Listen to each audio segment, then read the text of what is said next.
இப்ப நோன்பு திறக்கணும். நோன்பு திறப்பதற்கான டைம் என்ன? தொடக்கத்திலிருந்து அந்த முடிவு இருக்கு இல்லையா, இந்த டைம் என்னங்கிறதையும் அல்லாஹ் குர்ஆன்ல சொல்றான். சும்ம அதிமு சியாம் இலல் லைல், நீங்க நோன்பை இரவு நேரம் வரைக்கும் பூர்த்தி செய்து கொள்ளுங்கள் அப்படின்னு அல்லாஹ் சொல்றான். நோன்பை நம்ம முடிவு பண்றதுக்கு எப்ப? இரவு நேரம் வரைக்கும் இருக்கிறது. இரவு என்பது இஸ்லாத்தின் பார்வையில இரவின் ஆரம்ப நேரம், அதாவது சூரியன் மறைந்து விட்டால் அது இரவு. அதான் மார்க்கம் சொல்லி தந்திருக்கிற ஒரு வடிவம். அப்ப இரவின் தொடக்கத்திலேயே நோன்பை முடித்து விட வேண்டும். இஃப்தார் டைம் வந்துருச்சுன்னு அர்த்தம். அப்ப இஃப்தாருடைய நேரம் வந்துருச்சுன்னு சொன்னா அந்த நேரம் என்பது நம்ம சமுதாயத்தில் என்ன செஞ்சிருக்கிறாங்க, மகரிப் நோன்பு சூரியன் மறைவது 5:50ன்னா நம்ம மக்கள் என்ன செய்வாங்க, 5:58க்கு தான் நோன்பு திறக்கிற டைமாக வச்சிருப்பாங்க சில பள்ளிகள்ல. ஏங்க 8 நிமிஷம் தள்ளி வச்சிருக்கீங்க, சூரியன் 5:50க்கு மறைஞ்சிருச்சேங்க அப்படின்னு கேட்டா, இல்ல பேணுதலுக்கு செய்யறோம் அப்படின்னு சொல்லுவாங்க. இது பேணுதல் கிடையாது, அதிக பிரசங்கித்தனம்.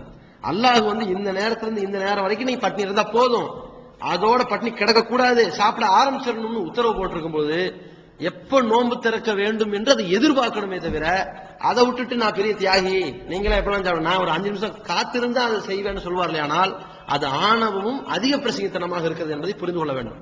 ஏன்னா நபி ஸல்லல்லாஹு அலைஹி வஸல்லம் அவர்கள் சொல்றாங்க, லா யஸாலுன் நாஸு ஃபீ கைரின் மா அஜ்ஜலுல் ஃபித்ர, மக்கள் இஃப்தார் செய்வதை, நோன்பு திறப்பதை விரைவுபடுத்தும் காலமெல்லாம் அவர்கள் நன்மையில் இருக்கின்றார்கள் என்று சொல்கிறார்கள். அப்ப மக்கள் எப்ப நன்மையில் இருக்கிறாங்க, எப்ப நன்மையான காரியத்தை தேடிக்கொண்டிருக்கிறார்களே, ஆனால் அவர்கள் நோன்பு திறப்பதை விரைவுபடுத்தும் காலமெல்லாம் நன்மையில் இருக்கிறார்கள் என்று ரசூலுல்லாஹ் சொல்றாங்கன்னா, அப்ப அதுக்கு என்ன அர்த்தம்? நோன்பு திறக்கிறது எப்ப எதிர்பார்க்கணும்.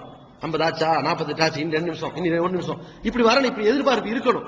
அதை விட்டுட்டு 50 தான் நாங்க பேணுதல் ஒரு 8 நிமிஷம் தள்ளி வச்சிருக்கிறோம்னா, இது அல்லாஹ்வுடைய தூதர் அவர்களுக்கு நம்ம மார்க்கம் சொல்லித்தர மாதிரி அதிக பிரசங்கத்தனமா போயிடும். அப்படி செய்யக்கூடாது. அதனால அந்த மாதிரியான நோன்பு அட்டைகள்னு சிலது வெளியிடுவாங்க. நம் ஜமாத் சார்பாக சூரியன் மறைந்த உடனேயே அந்த மகரிபுடைய வக்து ஸ்டார்ட் ஆயிடுச்சுங்கிறத உணர்த்துவதற்காக மறைந்த உடனேயே இருக்கக்கூடிய நோன்பு திறக்கிற நேரத்தை தான் குறிப்பிடுவோம். ஆனா மற்ற இடங்கள்ல என்ன செய்வாங்கன்னா, நோன்பு அட்டை கொடுத்திருப்பாங்க, சூரியன் மறைஞ்ச டைம் நீங்க அன்றைய ஆங்கில நாளிதழ்கள்ல கூட ஒரு ஓரத்துல போட்டிருப்பாங்க, சூரியன் மறைவு எப்பன்னு. அந்த டைம் இந்த டைம் பார்த்தா ஒரு 8 நிமிஷம் தாமதமா தான் போட்டிருப்பாங்க. அப்படி நம்ம தாமதிக்க தேவையில்லை. சூரியன் மறைந்த டைம் என்னன்னு நீங்க கேலண்டர்ல பார்க்கலாம், மற்ற நியூஸ் பேப்பர்ல பார்க்கலாம், வெப்சைட்டுகளில் பார்க்கலாம். அதை கவனத்தில் வைத்துக்கொண்டு அதற்கு ஏற்ற மாதிரி நோன்பு திறப்பதை அதற்கு உரிய நேரத்தில் திறப்பதற்கு விரைவுபடுத்த வேண்டும் என்பதை கவனத்தில் வைத்துக் கொள்ள வேண்டும்.